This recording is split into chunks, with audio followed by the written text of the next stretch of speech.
Hey loves, welcome back. I'm Taylor Schuler. This is where you'll get your horoscopes on thriving with astrology and more. Today we're going to talk about the new moon in Capricorn and the astrology for December 23rd to 30th and how we can use it on an individual level to thrive and on a collective level to make the world a better place. So this new moon in Capricorn, I think it's about having us take a new look at our broken institutions and our social contract. This new moon, it actually happened prior to me recording this, but this is still a relevant horoscope going forward. I think we can still consider this energy and at least for the next couple days, and certainly for this whole lunar cycle, right? Because a new moon starts our whole cycle out over again. So it happened on December 23rd at about 2:30 a.m. Mountain Time, where I'm located. And new moons represent beginnings. In biodynamic agriculture, for example, we will use the new moon energy to dig and lightly cultivate the soil to prepare for a very fertile time. And over the next couple days, we start noticing the vitality rising as the moon grows in light. And it's going to grow in light for the next 2 weeks, but especially over the next 3 days, we'll notice that the moon is dark and then there's this beautiful sliver. And by day 3, we have something called Diana's bow. It's kind of like Diana, the archer, and her bow and arrow. And so we see this new moon being a very fresh, brand new start because the sun and the moon are at 1 degree and 31 minutes of Capricorn when they met up. The first 2.5 degrees of any zodiac sign, and Capricorn is one of them, it's going to be super duper that sign. So this is like a super duper Capricorn in every way, at least according to traditional astrology. And Capricorn sets tangible actions in motion, practical things. It likes to get things done. And that's what leaders do. It says, we're building this. Here's the green light. Here's the plan. Let's go. And Capricorn's known as being really serious, responsible, hardworking, follows the rules, professional. Capricorn's practical because in an evolutionary sense, it's evolved and it's grown from the previous sign, Sagittarius. Sagittarius works on intuition and inspiration to roam and wander and explore uncharted territory in order to learn and come back to tell the tale, to spread the good word and give advice or counsel to help solve problems because it has a whole set of possible solutions from exploring and learning new ways of being. Astrologer Esther Leinbach said that this degree of Capricorn, 1 degree of Capricorn, is associated with Capricorn's protective barriers, but that it has more versatility and merriness, finesse, diplomacy, and capability to express ideas which might otherwise be rejected. And it has the confidence to argue points in a way that doesn't alienate the other person, but instead allows for freedom without the proverbial arm twisting. I think it's also interesting to look at the Sabian symbol for this degree. So these were symbols that were channeled and have resonance. So sometimes we actually see these images or other things happen. So I'll read you what the Sabian symbol is about, and then we'll kind of get into it.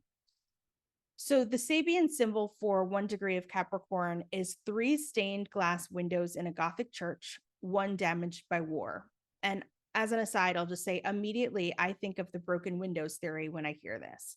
According to simplypsychology.org, the broken windows theory was first studied by Philip Zimbardo and introduced by George Kelling and James Wilson. And it holds that visible indicators of disorders such as vandalism, loitering, and broken windows invite criminal activity and should be prosecuted as a result.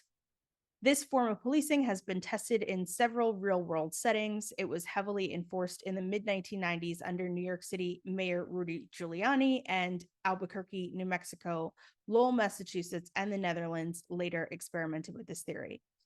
Although initial research proved to be promising, this theory has been met with several criticisms. Specifically, many scholars point to the fact that there is no clear causal relationship between lack of order and crime.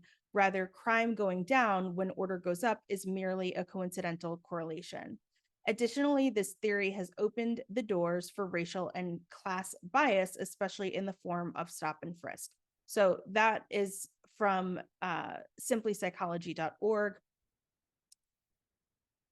back to the Sabian symbol from sabiansymbols.com, this symbol shows the need to have a strong sense of self, a strong constitution, or a clear sense of belief in the goodness of the world.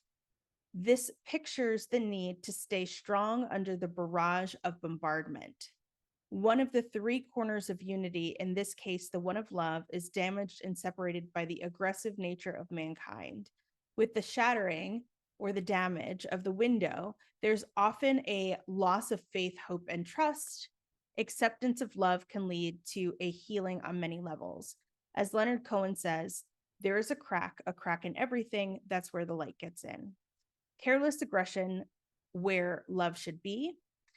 Religious or philosophical differences sparking from problems, seeking sanctuary, rescue of endangered holy places, and the need for repair. Feeling disconnected, a feeling of being under attack, fear-based lectures and sermons, terrorism in all forms, nowhere to run, nowhere to hide, feeling shell shocked. So that is from sabiansymbols.org. So that gives you another way of looking at what this new moon might bring up. And I think we've already seen some of this. I saw that,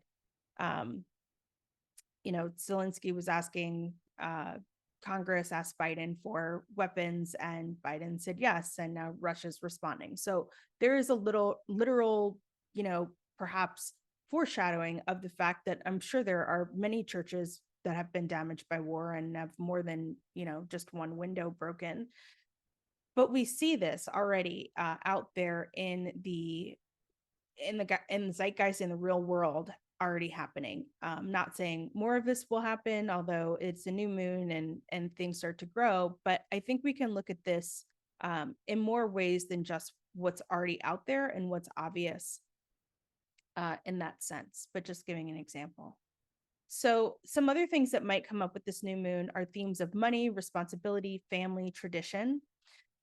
The sun, our vital energy, where we put our energy in Capricorn, will almost immediately be enticed to be stretched too thin because it's going to perfect a square aspect, which works at cross purposes with expansive Jupiter in fiery, single-minded Aries.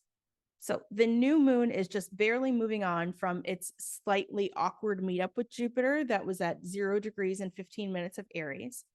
And 0 Aries can be seen as very Aries, just the same as I said at the beginning degrees of any sign, just like Capricorn, where the new moon was.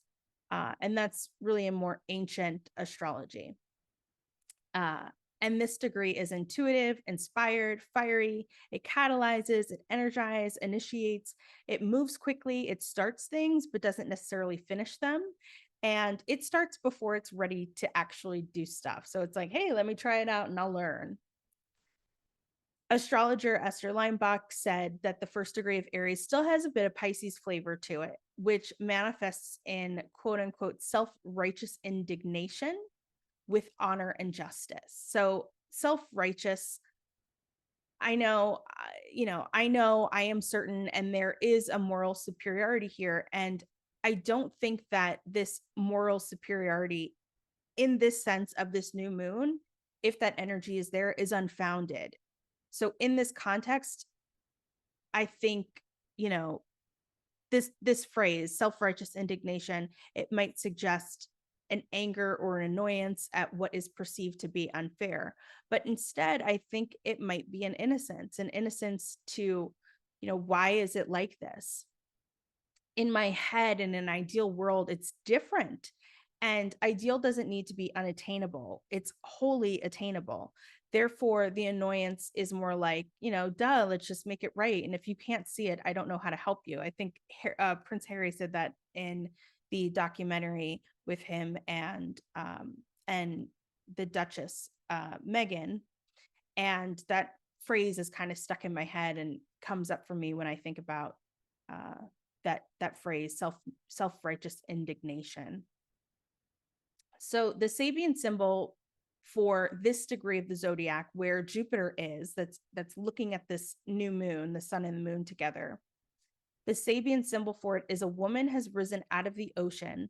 A seal is embracing her. And so already we see what Leinbach was referring to when she was saying Pisces is still, hanging on to this degree of the zodiac, because Pisces is the end of the zodiac and then it starts again and goes back to Aries. And, Pisces is a water sign and a seal is a sea animal. So there's some connection there. And this degree is the beginning of the zodiac, where the old gets left behind and a new understanding and awareness comes to light. Something new is emerging and it needs to be welcomed and nurtured. This is the beginning of a whole new impulse, creative and responsive. There's an emergence of a whole new potentiality. Resist looking back to outgrown and unsatisfactory conditions in your life, as they can pull you back to old and unrewarding ways of being. This is also about finding your voice and your feet. It's about beginnings, the emergence of the feminine into concrete manifestation, cycles beginning, the beginning of spring or autumn, confidence in a whole new arena of being, and shedding old skins. It can also be about using the masculine drive to overshadow the emotions, refusing to move into a new state of being because one is held back by previous life conditions. So again, the source of that is sabiansymbols.com. What I would say is that the sun invites us into greater transparency for, or to ask our leaders for greater transparency, whether they're in the private sector or the public sector. And it can be about the environment. It can be about centering individual empowerment, honoring individual sovereignty and natural human rights, and in managing the 8 different forms of capital. The moon, being new, asks us how we can cultivate regenerative, renewable practices that beget an abundance of embodied healing, and how we can cultivate regenerative, cyclical, embodied practices honoring individual needs beyond basic human rights, and how we can cultivate a regenerative approach to equitable distribution based on need, based on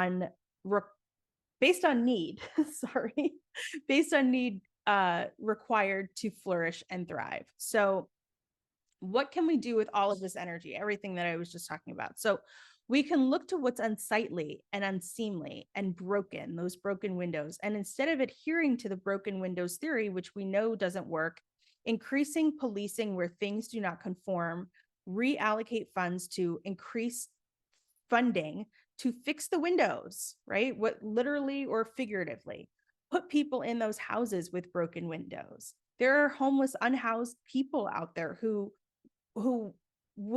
need housing, and instead, because of capitalism, we keep them out. Those houses literally had squatters in them because they were vacant. So why would you need to police in a vacant area, right? Yes, the window was broken, but obviously no one seems to care if a police complaint wasn't filed. But who does care? Insurance companies who pay for windows to be replaced, or houses if they accidentally catch fire because the power's out and the squatters need to stay warm in the winter. And who else cares? Venture capitalists who see an opportunity to make money off of rent of this house if they could buy it, fix it up, and rent it out. And the landlord owners next door whose property value decreases based on the context their property resides within. These days, what I see is a parked and empty police car brings a sense of middle-class comfort, right? So like if there's a police car in my parking lot, it's parked and it's empty. It's like a police officer lives here is kind of what it says. And so I feel like in those kinds of neighborhoods, it feels like, like fine, right? Middle-class comfort. But an active, occupied police car creates an environment of alarm, fear, danger, like get out of here. And who wants to pay for that, right? Whereas in wealthy areas, in rural areas, and in peaceful areas, they only have police or sirens on the rare occasion that there is a genuine emergency, and their presence elicits a sense of empathy, camaraderie, sadness, worry, comfort, safety, and gratitude. So back to the broken windows. We see in the real world today, rents and variable mortgage rates getting completely out of control, inflation's being artificially increased by the Fed. You can tune into Pitchfork Economics by Civic Ventures or the Upstream podcast in order to get more information. And this inflation is being artificially increased in order to get us mad. I mean, you go to these podcasts and listen to them talk about it. You don't have to take my word for it. But it's they literally say this. It's in order to get us mad. And us, I mean, the working class, the majority of the population.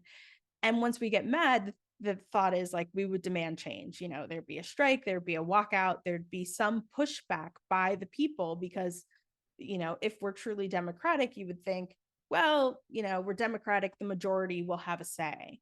But unfortunately, we're in a place now where people are not owning that power. So what we're doing, let me find my place again. You know, so back to the broken windows. If we could afford to fix the windows, we would, but we can't. So we don't, right? Capricorn reminds us of hierarchy because of that leadership quality that I mentioned earlier. Though we're going to build this, like, let's go. And blind deference to hierarchy is disempowering and helps no one, not even the person at the top, because it only builds eventual resentment and undermining of their position of power. Jupiter in Aries reminds us of our individual, personal sovereignty, agency, and power. Jupiter in Aries gives us the innocent, brazen courage to speak truth to power without pause or consideration of the politics, the red tape, the bureaucracy, or the blowback. And this next year, 2023, the astrology is all about the collective, the many, the people coming together to keep single figures of authority, power, and control accountable and responsible, or to keep, or individual charismatic personalities taking personal responsibility for amplifying the voices of the collective. E pluribus unum, out of many one. In the US, we have lobbyists, individuals who go to the government and plead their case for laws to work in their favor, but these individuals are usually backed by the enormous wealth of the corporate interests that they represent. And perhaps it's time for this broken part of the system to be reevaluated. Perhaps the people who have been the subject of the broken windows theory capitalist strategy, the working class, the poor, just the everyday person, will begin to come together to demand equality. And so some tips for this is, on a collective level, this new moon is happening on what we call a world point. So big news comes up. I already mentioned we had big news, right? But wouldn't be surprised if there was more that came up. On a personal level, it might just feel nice. You might just have a nice day. Like Jupiter, the sun, and the moon, even in a difficult aspect, are nice. They're fun. It's more of like the problems that arise from saying yes to everything. And so on a personal level, it might be like there's opportunities everywhere. And I think that you should just take it easy. You know, it's like, take it easy, y'all. Because if you say yes, you might just have to backtrack and then say no, either because you've gotten a second offer. Remember, Jupiter is in Aries. Aries is ruled by Mars. Mars right now is over in Gemini, which is a dual sign. It's like double the fun over in Gemini. So things can happen twice. And Gemini is ruled by Mercury. Mercury is in its retrograde shadow. So we're going to have to revisit and reconsider and revise our plans. So this whole Mars retrograde, we might be approaching burnout. And this time of year, it's always appropriate to rest. I mean, not just this time of year, it's always appropriate to rest. And when we resist the rest we need, we get burned out. We're at the beginning of the end of these COVID times, as 2023 is going to usher in new rebalancing energies with Saturn entering Pisces and Pluto entering Aquarius. So for this week and the next couple of months, I encourage you to get comfortable saying, let me get back to you, before saying yes. I invite you to get comfortable doing absolutely nothing. There's a great book called Do Nothing. Go read that if you need to do something, or listen to it on Audible while you do nothing else. And I recognize that doing nothing might bring up feelings, especially because COVID with isolation has made us do a lot of nothing. But the way to beat burnout is through radical rest, not by pushing through. So we can expand our vitality by practicing new ways of being, even if that means resisting existing expectations of doingness and leaning into future focused possibilities of beingness. So this new moon and this month, I hope that you can take a moment to just notice the extremes, the limits, the imbalances where you're feeling stretched. Notice the opposites, the juxtapositions, the endings, the stillness, the frenetic activity, and the roaring sound against the silence, and just enjoy your beingness. And since I was talking about biodynamics before, a biodynamic tip is that you can sow or transplant some leafy vegetables if you want to get out into the earth and ground and put some energy down in there. So on Christmas, or Christmas Eve, actually, in most of the United States, we're going to see Mercury sextile Neptune. It happens around 8 p.m. Eastern time on Christmas Eve. And the next time this is going to happen is on January 2nd. In the US, this is a bank holiday. Many have off from work. If you don't, but if you can, I'd highly recommend taking off from work because it's a dreamy day. Mercury retrograde in Capricorn sextiles Neptune and Pisces. So our dreams can become reality. And if you've listened to me before, you'll know that I say Ernst Blanc said that dreams have no possibility of becoming reality, but a daydream is grounded in reality and therefore can become real or made manifest. And what's better than putting your money where your mouth is and making your dreams real than Mercury, which is our thoughts and how we can channel the intangible into reality, especially when it's in the grounded earth sign of Capricorn. Mercury will station retrograde, pulling our focus to amplify this energy, bringing more energy, bringing our thoughts up, out, and into the open, especially when Mercury retraces its steps.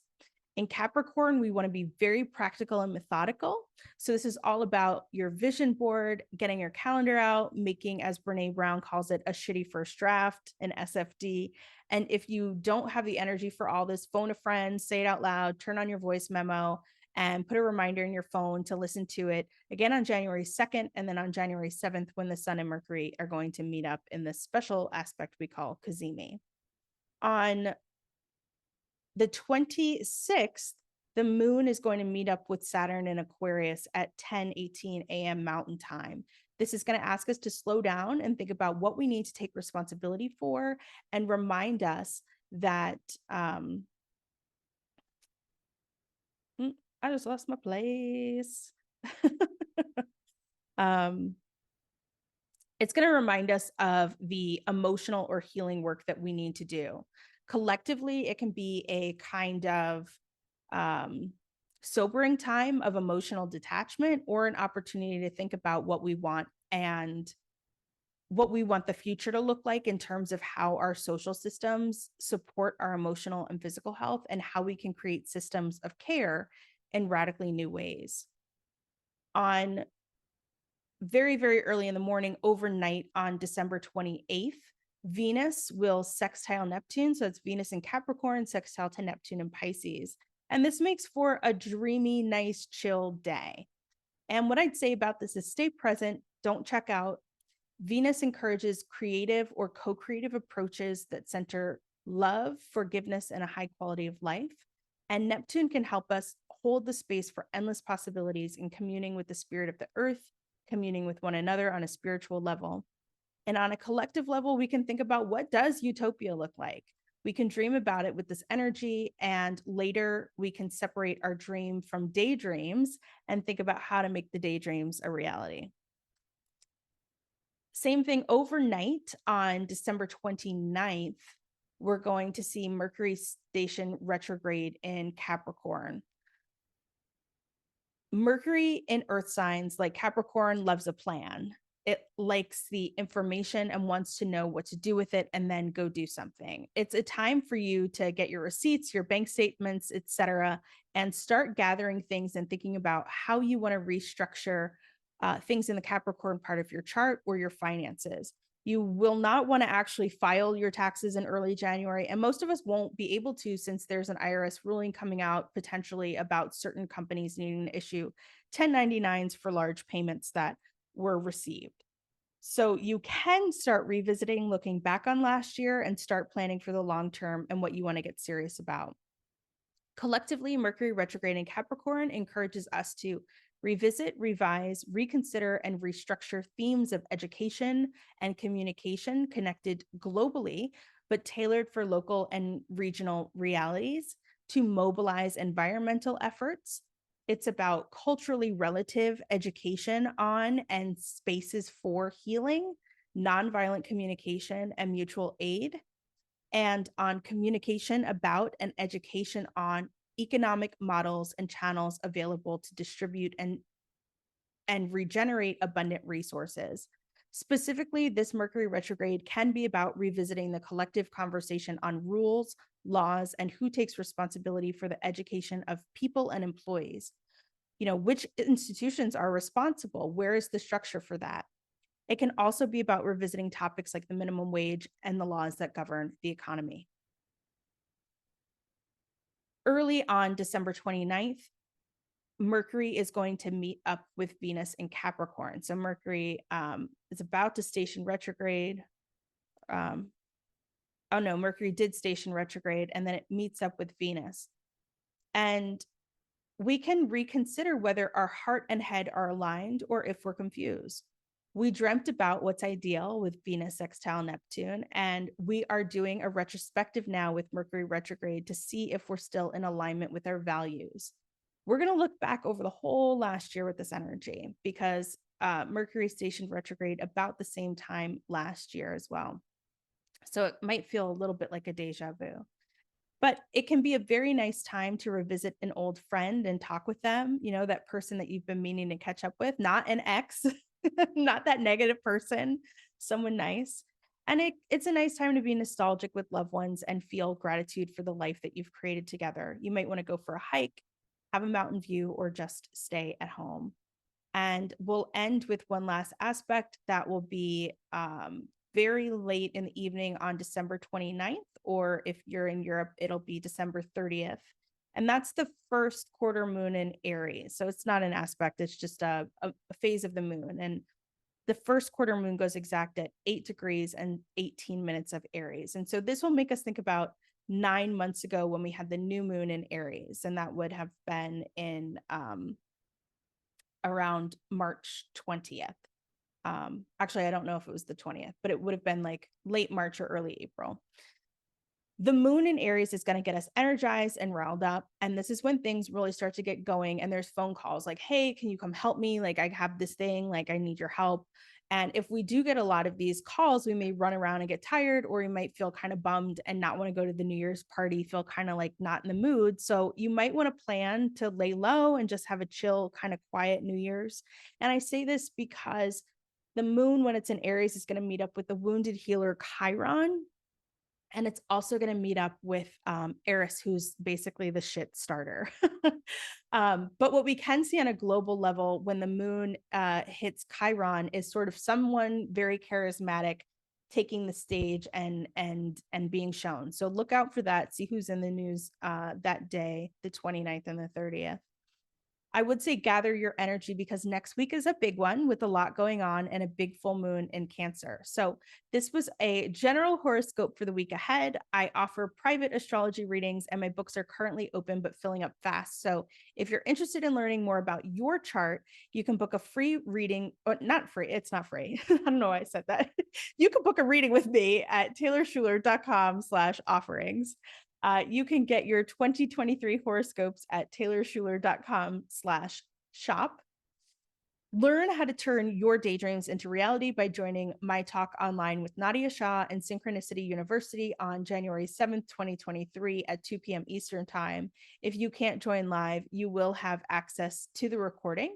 I'll get specific about your sun, moon, and rising sign, and you can register if you register by December 31st, pay as little as $5 for the talk at synchronicityuniversity.com. All the links will be down there in the show notes. And that's all for now. So thanks for listening. Lots of love. You got this. Happy New Year. Happy holidays. See you next time. Bye now. If you enjoyed the episode, please take a second to rate and review. Each review helps us to find more heart-centered, forward-thinking folks just like you. Don't forget to take a screenshot, share it in your Instagram stories, and tag me at Taylor Schuler Astrology. If you're interested in an astrology consultation with me, you can book online at my website, taylorschuler.com. If you like my digs and you're looking for short-term furnished rentals because you're a digital nomad like me, or just because, don't forget to use the link in the show notes or code Taylor_C6I at hellolanding.com for $250 off your rental. See you next week.